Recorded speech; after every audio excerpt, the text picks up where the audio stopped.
বন্ধু যারা আমার অনলাইনে আলোচনা শোনেন, আমার মনে হয় অসংখ্যবারে আলোচনা করেছি, আমি স্টার্ট করেছি, আমি ফার্স্ট টাইমে নবীর প্রেমের দরুদ পড়েছি, আপনারা অনেকেই পড়েননি।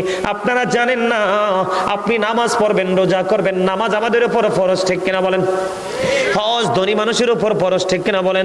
যাকাত ধনী মানুষের উপর ফরজ। আমার আল্লাহ বন্ধু আমাদেরকে জানিয়ে দিয়েছেন, বলবো কি বলবো না? নামাজের মতো ফরজ কাজ, যাকাতের মতো ফরজ কাজ, হজের মতো ফরজ কাজ পর্যন্ত বাতিল হয়ে যাবে রে যদি আপনি প্রাণের নবীর কদমে সালাতু সালাম পৌঁছে দিতে না পারেন, নবীজির দুরূদ যদি না পড়েন, ঠিক কিনা বলে? বন্ধুরে আমার, এই জন্য নবীর দুরূদের ক্ষেত্রে কৃপণতা অর্জন করা যাবে না। আল্লাহর হাবিব জানিয়ে দিয়েছেন, কেউ যদি মদিনার নবীর সাথে প্রেমের ডোরি লাগাইয়া প্রত্যেকটা জুমার দিনে 80 বার দুরূদ পড়তে পারে রে, তার 80 বছরের সগীরা গুনাহ আমার আল্লাহ মাফ করে দেয়। বন্ধুরে আমার, হাদিস খানে এসেছে দাইলামি শরীফের মধ্যে। হাদিসের রাবি হলেন হযরত আনাস রাদিয়াল্লাহু তাআলা আনহু। আমার নবী জানিয়ে দিয়েছেন, মদিনাওয়ালার পাগল যুবক হোক আর যুবতী হোক, বৃদ্ধ হোক আর বৃদ্ধা হোক, নারী হোক বা পুরুষ হোক, আমার নবী জানিয়ে দিয়েছেন, কেউ যদি মদিনার নবীর সাথে প্রেমের ডোরি লাগাইয়া প্রতিদিন 1000 বার যদি দুরূদ পড়তে পারে রে, সে জান্নাত না দেখা পর্যন্ত তার মরণ হবে না। আর জোরে জোরে বলুন না সুবহানাল্লাহ। দুরূদ is the most excellent fair Muslim religion. দুরূদ হলো ধর্মাবলম্বীদের জন্য গুরুত্বপূর্ণ এক মহা ইবাদত। তার কারণ হলো, ইন্নাল্লাহা ওয়া মালাইকাতাহু ইউসাল্লুনা আলান নবী ইয়া আইয়ুহাল্লাযীনা আমানু সাল্লু আলাইহি ওয়া সাল্লিমু তাসলিমা। সালাম দাও আদবের সাথে, অত্যন্ত আদবের সাথে। জোরে জোরে বলেন না সুবহানাল্লাহ। আপনি উপরে বসেন না, উপরে বসেন, উপরে বসেন। আর না হয় ওই মুরব্বী দাদাকে উপরে বসাই দেন। আসেন, এখানে আসেন, চেয়ার যেহেতু আছে উপরে বসেন একজন। আসেন আসেন বসেন। আলহামদুলিল্লাহ বলেন। আমার কথা কি আপনারা বুঝতেছেন? আমি আজকে টপিকস আকারে আলোচনা করব, কারণ ওই যে আমার চাচা উঠে রাগ করে চলে গেল, ওনার এই রাগটা আমার পুরো চেঞ্জটাকে চেঞ্জ করে দিয়েছে। আমি আজকে ভাবছিলাম লং করে একটা বিষয়ের উপর আলোচনা করব, কিন্তু আজকে একটা বিষয়ের উপর আলোচনা করব, অনেকগুলো প্র্যাকটিক্যালি সমস্যা নিয়ে আজকে কথা বলবো। যদি কারোর নসিব ভালো হয় তাহলে পরিবর্তন হবে, আর না হয় সে পথভ্রষ্টই থেকে যাবে। কথা বলেন না কেন? আর জোরে বলেন, ঠিক না? ঠিক বন্ধুরে আমার, এই জন্য আমি আজকে হেডলাইন দিয়েছি, কি আপনাদের মনে আছে নি? কি আল্লাহ বলেছেন, তুমি নিজে বাঁচো, তোমার আহালকে বাঁচাও। তার মানে আমি বাঁচবো, আমার পরিবারকে বাঁচাবো, আপনি বাঁচবেন, আপনার পরিবারকে বাঁচাবেন। বাঁচাতে হলে বন্ধু আগে বাঁচার রাস্তা আপনাকে খুঁজে বের করতে হবে। আর এই বাঁচার অন্যতম রাস্তা হলো, ও বন্ধু, পৃথিবীর হক্কানি আলেম এবং হক্কানি আল্লাহর ওলিরা, সব আলেম হক্কানি নয়। 73টা দলের মধ্যে 72টাই যাবে জাহান্নামে, আর একটা দল মাত্র যাবে জান্নাতে। সেই দলের নাম হলো, রাসূল বলেছেন, মা আনা আলাইহি ওয়া আসহাবি। সাহাবাই রাসূল বলেছেন, যারা আহলে সুন্নাত ওয়াল জামাতের অন্তর্ভুক্ত, তাদের জন্য জান্নাত অপেক্ষমান। কারণ হলো, আহলে সুন্নাহ ওয়াল জামাত ইজ দ্য বেস্ট পার্টি। সুন্নি জামাত হলো শ্রেষ্ঠ দলের বিকল্প কোনো কিছুই নাই, ঠিক কিনা বলে? যাদের কাছে আছে নবীর প্রেম, সাহাবায়ে কেরামের প্রেম, পূর্বসূরি আইম্মায়ে কেরামের প্রেম, তাবিন তাবে তাবিনদের প্রেম, যাদের কাছে আছে আল্লাহর ওলিদের প্রতি যথেষ্ট শ্রদ্ধা, আমরা আল্লাহর ওলিদেরকে ভালোবাসি। আরেকটা আমাদেরকে বেদাতি বলে তুহমত দেয়, ঠিক কিনা বলেন? বাংলাদেশে কি নবী আসছে না ওলি আসছে? আপনাদেরকে আমি একটা এক্সাম্পল দেই, সেটা আমার আলোচনার বিষয় না, কদর বোঝানোর জন্য, মর্যাদা বোঝানোর জন্য। বন্ধু, আমি জিকিরের কাসিদাসকে পড়তে পারিনি। আপনারা দেখবেন, শুনেছেন আপনারা সবাই যে হযরত শাহজালাল মুজাহিদিয়ামনি জায়নামাজ বিছিয়ে সুরমা নদী পার হয়ে গেছে, আর এখনকার মানুষ নৌকা ডুবেও টিকে থাকতে পারে না, ডুবে যায়, ঠিক কিনা বলেন? তাহলে তাদের প্রতি আল্লাহর ভালোবাসা আছে না নাই? রহমত আছে না নাই? তাদের মর্যাদা আছে না নাই? আল্লাহ রাব্বুল আলামিন বলেছে, বন্ধু আমি বেশিক্ষণ আলোচনা করব না, যতক্ষণ শুনতে চান। এই জায়গাটা আমার অত্যন্ত ভালো লাগা এবং ভালোবাসার জায়গা, কারণ আজকে লয়ে 2 বার নি, 2 বার আমি আরো একবার আসছিলাম, ঠিক না ঠিক? এবার 2 বার। দ্বিতীয়বার মানুষ কখন মানুষকে ডাকে? যখন অনেক বেশি ভালো লাগে, ঠিক কিনা বলেন? আর না হয় নেক্সট টাইম কিন্তু ফিরেও তাকায় না। কথা বলেন না কেন? আল্লাহ বলেছেন, ইয়া আইয়ুহাল্লাযীনা আমানুত্তাকুল্লাহা ওয়াবতাগু ইলাইহিল ওয়াসিলা। আল্লাহ বলেছেন, হে ঈমানদারগণ, তোমরা আমাকে ভয় করো এবং আমি আল্লাহকে পাওয়ার জন্য তোমরা উসিলা তালাশ করো। মনিবা উসিলাটা কি গো? আমার আল্লাহ বলেছেন, কোন মা সাদিকিন, ট্রুথফুল ম্যান, তার মানে সত্যবাদী লোক। শাইখ ইসমাইল হাক্কি রাদিয়াল্লাহু তাআলা আনহু সাদিকিনের ব্যাখ্যা করতে গিয়ে তিনি বলেছেন, তাফসিরে রুহুল বায়ানের মধ্যে এসেছে আল্লাহর ওলিদের কথা, তাফসিরে মাঝহারির মধ্যে এসেছে আল্লাহর ওলিদের কথা, তাফসিরে কদরির মধ্যে যুক্ত করেছেন তিনি আলেমদেরকে। কারণ হক্কানি আলেমরা হলো আল্লাহ আল্লাহ রাসূলের বিধি বিধানের খনি। সুবহানাল্লাহ, ঠিক কিনা? আপনারা বুঝেন নাই? তেলের খনিতে গেলে কি পাওয়া যায়? নদীতে গেলে কি পাওয়া যায়? গোডাউনে গেলে কি পাওয়া যায়? যেই কোনো পছন্দের মাল, অভাব তো নাই, ঠিক কিনা বলেন? ঠিক আইনি ভান্ডার, কোরআন হাদিসের আইন যদি আপনি জানতে চান, আইন প্রণেতার কাছে যেতে হবে, ঠিক কিনা বলেন? আরো জোরে। বন্ধুরে আমার, আমি আপনাদেরকে বলে দিতে চাই আমার যে আলোচ্য বিষয়টা আল্লাহ রাব্বুল আলামিন বলে দিয়েছেন। ওই যে বলেছি তুমিও বাঁচো, তোমার আহালকে বাঁচো। আপনি বাঁচতে হলে আলেমের কাছে যেতে হবে, তাও কি হক্কানি আলেম? কথা বলেন না কেন? যে সব আলেম কিন্তু হক না। যখন দেখবেন নবী নিয়ে বিতর্কিত মন্তব্য করে, নবীকে ছোট করে কথা বলে, আহলে বাইতকে ছোট করে কথা বলে, সাহাবায়ে কেরামকে ছোট করে কথা বলে, সে কখনোই হক্কানি আলেম হতে পারে না। কারণ আমার নবী বলেছেন, ক্বালা মান সাব্বা নাবিয়া ফাকতুরুহু ওয়া মান সাব্বা আসহাবি ফাদরিবুহু। আমার নবী বলেছেন, নবীকে যারা আঘাত করবে, নবীকে যারা বকা দিবে, নবীর ইজ্জতের চাদর ধরে যারা টান দিবে, আমার নবী বলেছেন উম্মত তোমরা তাকে সঙ্গে সঙ্গে হত্যা করে ফেলো। ওয়া মান সাব্বা আসহাবি ফাদরিবুহু। সাহাবায়ে কেরামকে যারা গালি দিবে, তাদের ইজ্জতের চাদর ধরে টান দিবে। সাহাবীদেরকে আল্লাহর হাবিব বলেছেন তোমরা তাদেরকে বাইন্দা পিটাও। তাহলে এখানে তাদের মর্যাদা আছে না নাই? আছে। এখন দেখবেন এইটুকু বাচ্চা হ্যাব শেষ করে সে ফতোয়া দেয়। আবার আমাদের দেশের কিছু ব্যাককল মুরব্বী আছে, ওটা মানে ফতুয়া দিতে হলে তাকে যথাযোগ্য হতে হবে, অনেক বেশি জ্ঞানের অধিকারী হতে হবে। ইমাম আবু হানিফা, ইমাম শাফি, ইমাম মালিক, ইমাম হাম্বল, চারজন চারটা তরিকা কে কি মন্তব্য করেছে পুরোটাই আপনার সামনে তুলে ধরতে হবে। এখান থেকে যেইটা আপনার কাছে পিওর মনে হয়, যেটা আপনার কাছে গ্রহণযোগ্য মনে হয়, আপনি বেছে নিতে পারবেন। কারণ একটা মাযহাবের ইমাম আরেকটাকে কখনোই গালি দেয় না। কথা কি আমার বুঝছেন আপনারা? এখন আপনি আপনার সন্তানের দায়িত্ব কেমন করে পালন করবেন? আপনি তো আপনার বাচ্চাকে বাঁচাইতে হলে ট্রেনিং দিতে হবে। আল্লাহ রাসূল বলেছেন, আমি বদ্ধ বলছি সংক্ষিপ্ত আকারে, আমার আলোচনা এইদিকে নয়। আমার রাসূল বলেছেন, আদিবু আওলাদাকুম আলা সালাতি খিসানিন হুব্বি নাবিকুম ওয়া হুব্বি আহলি বাইতিহি ওয়া আলা কিরাতিল কুরআন। আমার নবী বলেছেন, তোমরা তোমাদের সন্তানদেরকে তিনটি বিষয়ে শিক্ষা দাও।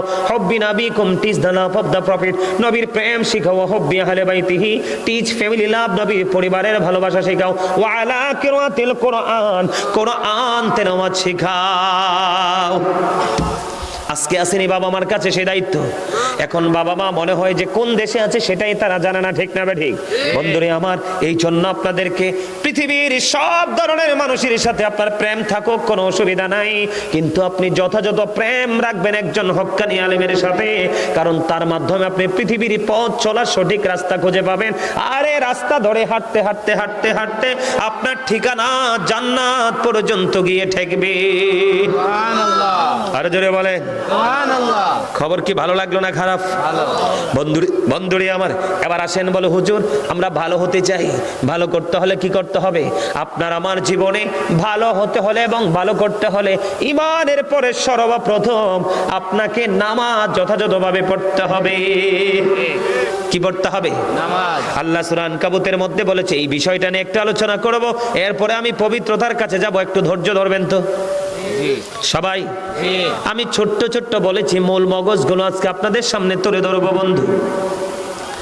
সূরা আনকাবুতের মধ্যে আল্লাহ বলেছেন, ইন্না সলাতা তানহা আনিল ফাহশাই ওয়াল মুনকার, নামাজ মানুষকে খারাপ কাজ থেকে বাঁচিয়ে রাখে।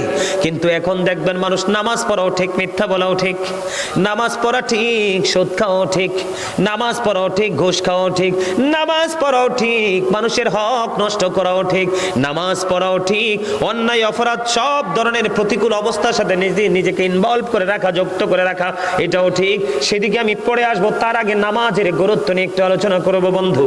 আমার নবী, এখন কি শীতের দিন না গরমের দিন? আরো জোরে বলেন, আরে আরো জোরে, আরো জোরে। আরেকটা দেবে বৈশাই রয়েছে, খবর নাই কোন দুনিয়ায় আছে, ঠিক না বেঠে? হায় হায় রে, আল্লাহ জবান তো আমাদের বোট খাওয়ার জন্য, বাদাম খাওয়ার জন্য, বন্ধুর সাথে প্রেমের আলাপ করার জন্য, চা দোকানে, শপিং মলে গিয়ে গিয়ে টুনটুনাটুন করার জন্য দেয় নাই। আল্লাহ রাব্বুল আলামিন বলছে, এই জবান দিছি কাজে লাগানোর জন্য। যদি জবানের কদর না বুঝেন, আগামীকালকে খুঁজে একটা বোবা মানুষ বের করবেন যেটা কথা বলতে পারে না, বেশি না 5টা মিনিট সময় দিবেন, দেখবেন তার পৃথিবী কত কঠিন আর আপনার পৃথিবী কত সহজ। ওর বাক শক্তি নাই আর আপনার আছে, এইটুকুই ডিস্টেন্স। বুঝেন নাই আমার কথা? কথা বলেন না কেন? এই যে জি বলছেন এটাও তো জিকির, কারণ সত্যকে সাপোর্ট দিয়েছেন। সুবহানাল্লাহ বলা, আলহামদুলিল্লাহ বলা, আল্লাহু আকবার বলা, লা ইলাহা ইল্লাল্লাহ বলা, সৎ কাজের আদেশ দেওয়া, অসৎ কাজের জন্য নিষেধ করা, সবগুলো জিকিরের আওতায়। কারণ জিকিরের মূল মিনিং হলো স্মরণ। কি করা? আল্লাহ রাসূল তার মজার খবর দিয়েছে। আল্লাহ রাসূল বলেছেন, যখন তোমরা জান্নাতের বাগানে আসা যাওয়া করো তখন ওখান থেকে তোমরা কিছু ফল খেয়ে নিও। সুবহানাল্লাহ বলতে পারেন না? ইয়া রাসূলুল্লাহ, ইয়া হাবিবাল্লাহ, নবী গো, এই জান্নাতের ফল কি সেটা তো বুঝতে পারলাম না। আমার নবী হাদিস শরীফের মধ্যে এসেছে, আমার নবী বলেছেন সুবহানাল্লাহ ওয়ালহামদুলিল্লাহ লা ইলাহা ইল্লাল্লাহ, সুবহানাল্লাহ ওয়ালহামদুলিল্লাহ লা ইলাহা ইল্লাল্লাহ,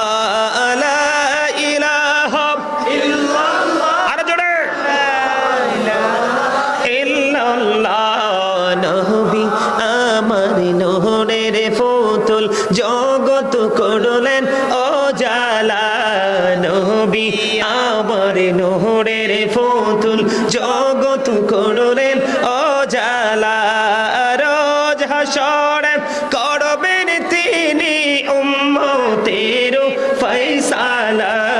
সুবহানাল্লাহ ওয়ালহামদুলিল্লাহ লা ইলাহা ইল্লাল্লাহ, সুবহানাল্লাহ ওয়ালহামদুলিল্লাহ লা ইলাহা ইল্লাল্লাহ, লা ইলাহা ইল্লাল্লাহ, লা ইলাহা ইল্লাল্লাহ।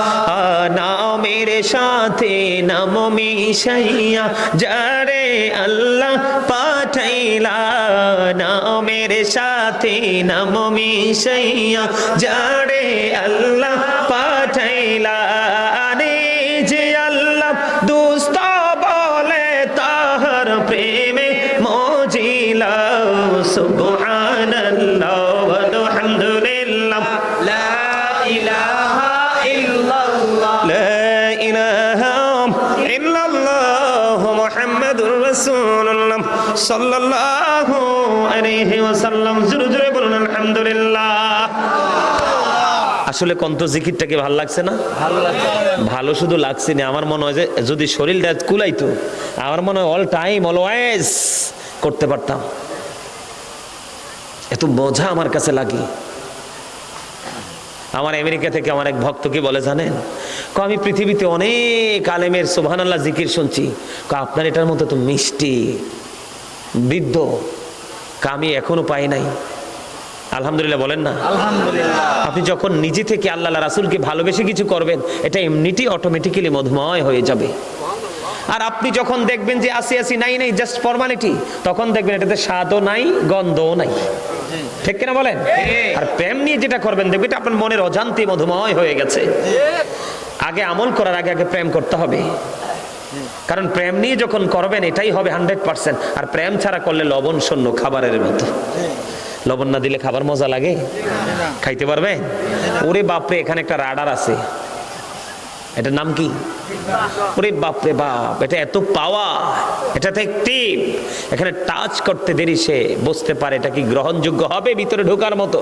যদি না হয় এটাকে আউটসাইড এসে স্থানান্তর করে দিবে। ঠিক না বলেন? তো ঠিক লবণটা না দিলে যেমনি খাবারটা মজা হয় না, ঠিক প্রেম ছাড়া যখন আপনি আমল করবেন কোনোদিন আপনি সফল হতে পারবেন না। আজকে আমি আপনাদেরকে বলি, নামাজ পড়ার পরে নিজের অন্তরের দিকে, নিজের কলবের দিকে চক্ষু বন্ধ করে একটা নজর দিবেন। যদি দেখেন এখানে প্রশান্তি চলে আসছে, আপনি মনে করবেন আল্লাহর দরবারে কবুল হয়ে গেছে। সুবহানাল্লাহ। আর আপনি নামাজ পড়ে বের হইছেন কিন্তু এদিকে তাকাইতেই পারছেন না, আপনি কোন দুনিয়া আছেন নিজেও জানেন না। ঠিক। জি। আজকে এই বিষয় নিয়ে একটু আলোচনা করব, শুনবেন? রাজি আছেন তো সবাই? ইনশাআল্লাহ। বন্ধুরে আমার মূল আলোচনায় চলে যেতে চাই। বর্তমানে নামাজি দেখতে পাই অন্যায় করে, বর্তমানে নামাজি দেখতে পাই সুদ খায়, বর্তমানে নামাজি দেখতে পাই মিথ্যা কথা বলে, বর্তমানে নামাজি দেখতে পাই বন্ধু নিজের বন্ধুকে বিজয়ী করার জন্য মিথ্যা সাক্ষ্য দিতে চলে যায়। আছে না নাই? বন্ধুরে আমার, এই সমস্ত নামাজি যাদেরকে বলা হয় নোংরা নামাজি, নামাজটা তাদের কাছে জাস্ট একটা ফর্মালিটি মনে হয়। কি মনে হয়? কথা বলেন, নামাজটা তাদের কাছে জাস্ট একটা ফর্মালিটি মনে হয়। বন্ধু, সূরা আনকাবুতের মধ্যে আমার আল্লাহ বলেছেন, ইন্নাস সালাতা তানহা আনিল ফাহশাই ওয়াল মুনকার, নামাজ মানুষকে খারাপ কাজ থেকে বাঁচিয়ে রাখে। আপনারটা সত্য নাকি আল্লাহরটা সত্য? আরো জোরে বলেন। আল্লাহ যেটা বলেছে এটাই সত্য, বিন্দু পরিমাণ আংশিক কোনো সন্দেহ নেই। কিন্তু বন্ধু, যদি আল্লাহটা সত্য আপনি মনে করে থাকেন, কোরআন শরীফে সূরা আনকাবুতের মধ্যে আল্লাহ বলেছেন, তাহলে আপনি নামাজ পড়ার পরেও নামাজি হতে পারলেন না, তাহলে আল্লাহর অর্ডার ঠিকই আছে, আপনি আমি ঠিক নাই। ঠিক কিনা বলে? বন্ধুরে আমার দিকে নজর দিয়ে তাকান, একটু প্রাণটা খুলে শুনুন আমি কি বলতে চাই বন্ধু আপনাদেরকে। আমি আপনাদেরকে বোঝাইতে চাই বন্ধুরে আমার, হযরতে আবু যর রাদিয়াল্লাহু তাআলা আনহু থেকে হাদিস কানা বর্ণিত, আমার নবী শীতের দিনে বের হলো। শীতের দিনে বের হওয়ার পরে গাছের দিকে নজর দিলেন, গাছের দিকে নজর দিয়ে চাইয়া দেখলেন আরো কিছুদিন পরে দেখবেন বাংলাদেশের সবগুলো গাছ বন্ধ, পাতা শূন্য হয়ে যাবে। হবে কি হবে না? দেখবেন বন্ধু, অটোমেটিক্যালি গাছের পাতাগুলো জোরে জোরে বন্ধু শেষ হয়ে যাবে।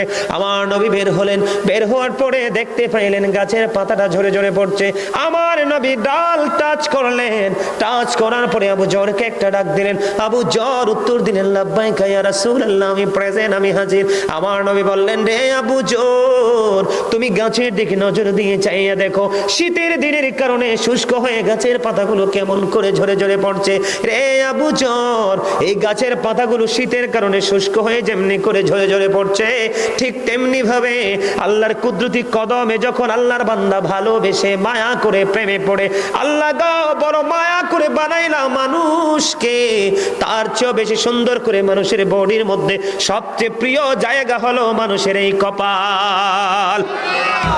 আল্লাহ রাব্বুল আলামিনকে যখন বলবেন, মানিব এই কপাল বড় মায়া করে বানিয়েছো, এই কপাল তোমার কুদরতি কদমে আমি ঠেকিয়ে দিলাম, বিনিময় দাও গো, বিনিময় মালিক আমি তোমাকে চাই। বন্ধু হৃদয় করে শোনো রে, সোনার গাঁও মঙ্গলের গাঁও গ্রামের মানুষ, তোমাদের সবাইকে বন্ধু বলছি, আমার মা বোনদেরকে, ভাই বাবাদেরকে, বিশেষ করে বর্তমানে ইয়াং মেনদেরকে আমি ভালো করে বলতে চাই, তোমরা ধ্বংস হয়ে যাচ্ছ, পথভ্রষ্ট হয়ে যাচ্ছ। আলেমদের সাথে তোমরা সময় দিতে চাও না, মসজিদের ইমাম সাহেবের সাথে প্রেম করতে চাও না, তোমরা প্রেম করো নেইমারের সাথে, ক্রিকেটারের সাথে, সিনেমার নায়ক নায়িকার সাথে, স্টপ সিঙ্গারদের সাথে। তোমরা মনে রাখবা, যখন তোমার মৃত্যুর সময় আসবে, যখন তুমি সাকারাতের বিছানায় শুইবা, তখন তোমার ঈমান নষ্ট করার জন্য তুমি যদি কোনো ট্রেইলারকে পছন্দ করে থাকো, ঠিক তার শুরুতে শয়তান তোমার কাছে আসবে, তুমি বেঈমান হয়ে মারা যাবে। মনে রাখবা, আমার নবীর সুরত কোনোদিন শয়তান ধরতে পারে না। নবীর সাথে যখন তুমি প্রেমের ডুরি লাগাইবা, তখন নবী তোমার মৃত্যুকালে তোমার কাছে এসে হাজির হয়ে যাবে, ঈমানটা স্ট্রং থাকবে। এই জন্য যুবকদেরকে বলে দিতে চাই রে বন্ধু, আমার নবী বললেন, প্রেমে পড়ে যখন আল্লাহর কুদরতি কদমে কেউ সেজদাটা লাগিয়ে দেবে, আমার আল্লাহ বলেছেন, ওই যে শীতের দিনে যেমনি করে গাছের পাতাগুলো ঝরে যায়, ঠিক তেমনি ভাবে আল্লাহর ওই নামাজি প্রিয় বান্দার গুনাহগুলো সবগুলো ঝরে তার আমলনামাটা পাতলা হয়ে যায়। ওইভাবে নামাজ পড়ো বন্ধু, যেই নামাজের মধ্যে আছে প্রেম, ওইভাবে নামাজ পড়ো যেই নামাজের মধ্যে আছে মনোযোগ, ওই নামাজ পড়ো যেই নামাজের মধ্যে আছে ভয়। তুমি নামাজটা পড়তে হবে এমন ভাবে বন্ধু, একজন নামাজে দাঁড়ালেন, বন্ধুরে আমার, নামাজে যখন তিনি দাঁড়ালেন, দাঁড়ানোর পরে তিনি বলতেছেন, আমি নামাজটা এমন ভাবে পড়তে চাই। কিভাবে পড়ি? কই আমি নামাজটা এমন ভাবে পড়ি, যখন আমি নামাজে দাঁড়াই আমার কাছে মনে হয় আমি ফুলছে রাতের পোলের উপর দাঁড়িয়েছি।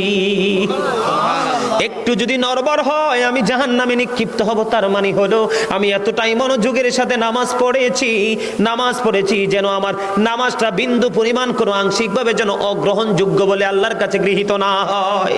তিনি বলতেছেন, আমার কাছে মনে হয় রে, এটা আমার জীবনের শেষ নামাজ। আমি এতটা ভয়, এতটা আতঙ্ক নিয়ে, এতটা তাকওয়া নিয়ে নামাজ পড়ি, আমার কাছে মনে হয় আমার পিছনে যেন আজরাইল দাঁড়িয়ে আছে, ডানে বামে সালাম ফিরাতে দেরি রে, আমার কাছে মনে হয় আমার প্রাণ পাখিটা কেড়ে নিয়ে যাবে। আমি যখন নামাজে দাঁড়াই আমার কাছে মনে হয় আমি যেন বাইতুল্লাহর সামনে দাঁড়িয়ে আছি, আমার কাছে মনে হয় আমার ডান দিকে জান্নাত অবস্থিত, বাম দিকে আমার জাহান্নাম অবস্থিত। এমন তাকওয়া ভয় নিয়ে নামাজে দাঁড়াই, আর ওই নামাজের জন্যই রয়েছে বড় সফলতা। জোরে জোরে বলুন না সুবহানাল্লাহ, আর জোরে বলুন সুবহানাল্লাহ। বন্ধুরে আমার, নামাজ এতটা তাকওয়ার সাথে এতটা মূল্যায়ন করে নামাজটাকে পড়তে হবে। আমাদের একজন কিতাব গ্রন্থের প্রণেতার নাম শুনেছি, ইমাম বুখারী। যিনি বুখারী শরীফ রচনা করেছেন, ইমাম বুখারীর নাম শুনছেন নিশ্চয়ই সবাই। মুসলমান ইমাম বুখারীর নাম শুনে নাই এমন কোন মুসলমান পৃথিবীতে নাই বন্ধু। ইমাম বুখারী এমন ভাবে তিনি নামাজ পড়তেন, উনি যখন নামাজে দাঁড়ালেন বিষাক্ত ভীমরুল তাকে কামড় দিল। কি দিল? বিষাক্ত ভীমরুল পোকা তাকে কামড় দিল বন্ধু। কামড় দেওয়ার দিয়ে কামড় কিন্তু দিতেছে, দিতে 10টা কামড় দিয়েছে, কিন্তু নামাজ শেষ হয় না। নামাজ শেষ করার পরে উনি ওনার ছাত্রকে একটা ডাক দিয়ে বললেন, তুমি আমার পাঞ্জাবিটা উঠিয়ে দেখো আমার পিছনে কি আছে। এবার চাইয়া দেখলো বিষাক্ত ভীমরুল পোকা তাকে কামড় দিয়েছে। এবার ছাত্র তাকে ডাক দিয়ে বলল, আপনি কেমন করে সহ্য করেছেন? আপনার এত বিষাক্ত পোকা 10টা কামড় দিয়েছে, তার দাঁত আপনার পিঠের মধ্যে বসিয়ে দিয়েছে, আপনি কি অনুভব করতে পারেন না? তখন বন্ধু ইমাম বুখারী একটা ডাক দিয়ে বলল, রে আমার ছাত্র, তুমি শোনো গো, আমি যখন নামাজে দাঁড়িয়েছি আমার মালিকের দিকে ধ্যান করে যখন আমি কোরআন তেলাওয়াত শুরু করলাম, আমার কোরআন তেলাওয়াত আমার কাছে এতটাই মধুময় মনে হয়েছে, আমার পিঠে কে কামড় দিয়েছে সেটা আমি বুঝতেই পারিনি। সুবহানাল্লাহ, জোরে জোরে বলেন না সুবহানাল্লাহ। সিহা সিত্তার অন্যতম গ্রন্থ হলো বুখারী শরীফ। জোরে জোরে বলেন না সুবহানাল্লাহ। বন্ধুরে আমার, এখন আমাদের মসজিদে আযান দেয়, আমরা মসজিদে যাই না, ঘরে বসে থাকি। কথা বলেন না কেন? আপনি হয়তো যান, আরেকজন হয়তো যায়, সমাজের সব মানুষ যায় না। কথা বলেন না কেন? যাই, আমরা মসজিদে যাই। মসজিদে যাও না, আবু বকর সিদ্দিক রাদিয়াল্লাহু তাআলা আনহুর দাম কম না বেশি? আর জোরে বলেন। আমার নবী বলেছেন, আমি যখন দ্বীনের দাওয়াত দিতে যাইতাম, আবু বকরের মর্যাদা বোঝানোর জন্য বলছি বন্ধু, আমি যখন দ্বীনের দাওয়াত দিতে যাইতাম মানুষ সন্দেহ করতো আমি নবী কিনা, কিন্তু আমার আবু বকর যখন দ্বীনের দাওয়াত দিতে যাইতো রে, বিন্দু পরিমাণ কোনো সন্দেহ করতো না, কারণ জানতো সবাই আবু বকর সাচ্চা নবীর প্রেমিক। বন্ধুরে আমার, আপনারা যারা মদিনাতুল মুনাওয়ারায় গিয়েছেন দেখেছেন, নবীর সঙ্গে নবীজির রওজা মুবারকে নবীজির পাশে আপন করে কত জড়িয়ে রেখেছেন আবু বকর শুয়ে আছে। ঠিক না বেঠিক? বন্ধুরে আমার, হযরতে আবু বকরের জীবনী থেকে আপনাদেরকে আমি একটা তথ্য দেব বন্ধু। সেই তথ্যটা হলো, একটু মন দিয়ে শুনবেন। আবু বকর দ্বীনের জন্য সব সম্পত্তি ব্যয় করে দিল। ব্যয় করতে করতে করতে করতে করতে করতে বন্ধু তিনি দুস্থ হয়ে গেলেন। একদিন মসজিদে আজান দিয়ে গেল, আজান হয়ে গেল, আবু বকর মসজিদের মধ্যে অবস্থান করতে পারতেছে না, যাইতে পারতেছে না। কেন গো তিনি যাইতে পারে না? তিনি যাইতে না পারার পিছনে কারণ হলো, নামাজ পড়তে হলে কিন্তু পোশাকের একটা শর্ত আছে। কি আছে বন্ধুরে আমার? পোশাকের একটা শর্ত আছে। আজকে আবু বকর এতটাই দুস্থ হয়ে গেছে, ও বন্ধু, আবু বকর এতটাই দুস্থ হলো রে, তিনি যে নামাজ পড়ার জন্য যে পোশাকের শর্ত আছে, ওই পরিমাণ পোশাক পর্যন্ত ওনার কাছে কেনার মতো সামর্থ্য নাই। বন্ধুরে আমার, এই দিক দিয়ে আমার প্রাণের নবী, আপনার আমার প্রাণের নবী ইমামুল মুরসালিন, তিনি মসজিদে অপেক্ষা করতেছেন। আরেক দিক দিয়ে আবু বকর চিন্তা করতেছে, কি করব গো, মসজিদে তো আজান হয়ে গেছে, প্রাণের নবীও নিশ্চয় অপেক্ষমান, আমি কি করব এখন? তিনি ওনার ঘরের মধ্যে ছিল বালিশের গিলাফ। একটু মন দিয়ে শুনবেন, নামাজ কাকে বলে, কত প্রকার, কি কি নামাজের প্রেম কতটা গভীর হতে পারে রে। ও বন্ধু, ওনার ঘরের মধ্যে ছিল বালিশের 2টা গিলাফ। তৎকালীন সময় কিন্তু সুই সুতা ছিল না। উনি কি করেছেন?